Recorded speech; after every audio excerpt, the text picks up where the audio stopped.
I know this isn't exactly a popular opinion, but I'm just gonna say it.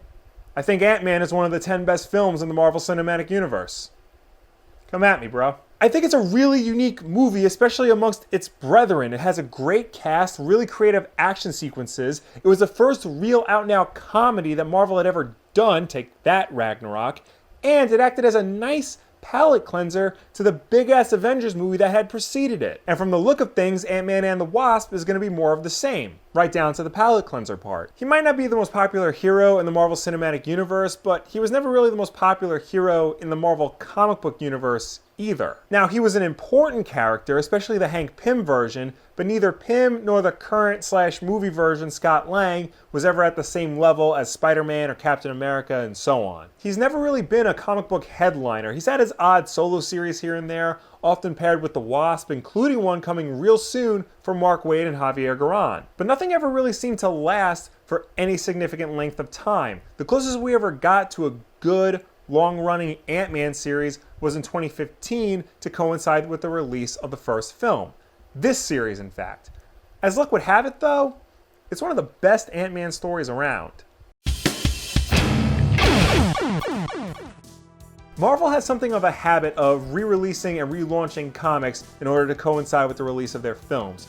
Often, the comics are re-tailored to be closer to the movie counterparts while also still being an obvious part of the Marvel comic book universe. We've seen this with Guardians of the Galaxy, with Doctor Strange, but one of the best examples of this working really well was the 2015 Ant-Man series written by Nick Spencer with art by Ramon Rosanas. And yes, this is the same Nick Spencer that turned Captain America into a Nazi. Boo this man! I know, that story is hot garbage, but one story does not define a writer. Nick Spencer has done excellent work on other titles like The Superior Foes of Spider-Man, Image series like Morning Glories and The Fix. He also wrote an excellent Jimmy Olsen one-shot, which I wish was its own ongoing series. It's really good. And this Ant-Man series is also really good. It's just familiar enough to the movie to entice new fans and people who have never picked up an Ant-Man comic before, like me. And it's got enough callbacks to the history and continuity of the character to keep longtime fans happy. The series is about Scott Lang, recently revived from the dead, moving to Miami to be closer to his daughter Cassie. There, he tries to create a new life for himself, starts a new business, Ant-Man Security Solutions, but still finds a way to get into some really wacky hijinks. The series has an overarching story, but each issue is pretty standalone. Issue 1 is a great introduction into Scott Lang's world, setting up his current status quo and establishing the tone for the series. Issue 2 sees him apply for a bank loan and fight a Nazi robot. Issue 3 sees him go up against the Taskmaster in a job gone awry. Issue 4 has him in a race against time to save his daughter, and Issue 5 pits him against Darren Cross, the villain from the first movie. Only here, he's not Yellow Jacket, he's more of a Pink Hulk. That sounds more stupid than it actually is, trust me. Now, you may have just heard me only talk about the first 5 issues, but that's not me misspeaking.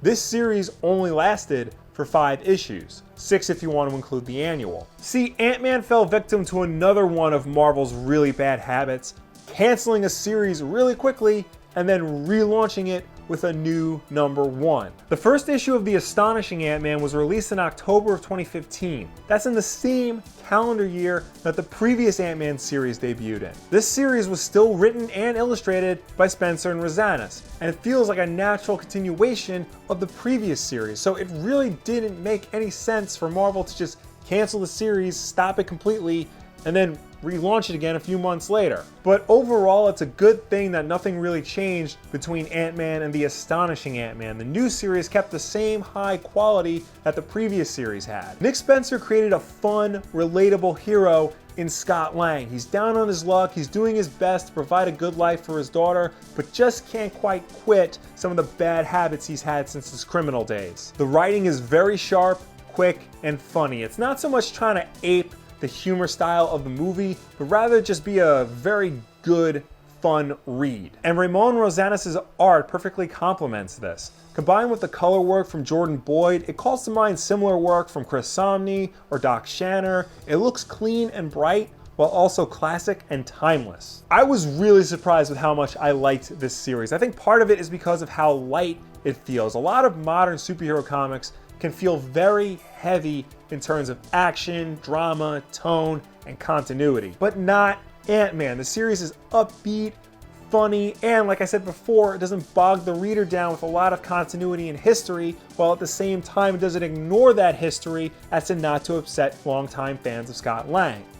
You know who you are. I'm not saying there's no drama or tension in the series, there certainly is. I'm just saying that it's not oppressively bleak or dire like, say, Secret Empire was. In that regard, it is very similar to the first Ant-Man movie. It's a nice, quick, fun adventure that you can go on when you're done having the big adventure, or if you don't even want to go on the big adventure. Now, combined, both Ant-Man and the Astonishing Ant-Man run for about 18 issues, or 4 full trades, and they go by very quickly. If you started reading the series now, you could theoretically be done with enough time to spare before you go see Ant-Man and the Wasp when it's released this Friday. And I highly recommend you do. It's not often that we get a series like this, a series starring a lesser-known B-level hero in a high-quality adventure that's done with respect. Even if you're not an Ant-Man fan, this might be the series to turn you around.